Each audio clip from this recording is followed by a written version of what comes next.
كشف مقطع فيديو اعتداء مشجع على المهاجم المغربي عبد الرزاق حمد الله نجم الاتحاد. ويظهر مقطع فيديو متداول اعتداء المشجع على حمد الله بعد مشادة بينهما عقب خسارة الاتحاد 1-4 أمام الهلال في كأس السوبر السعودي.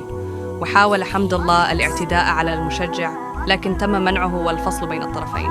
الهلال تفوقه على الاتحاد وتغلب عليه 4-1 في نهائي كأس السوبر السعودي، وكان آخر فوز للعميد على الزعيم في أبريل 2021. ومنذ ذلك الحين لعب 11 مرة في مختلف المسابقات، فاز الهلال 10 مرات وتعادل مرة واحدة.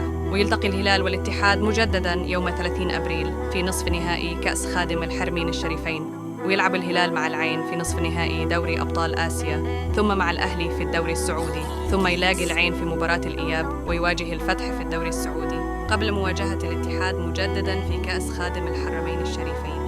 أما الاتحاد فيلاقي الحزم والشباب في الدوري السعودي قبل مواجهة الهلال في كأس خادم الحرمين الشريفين.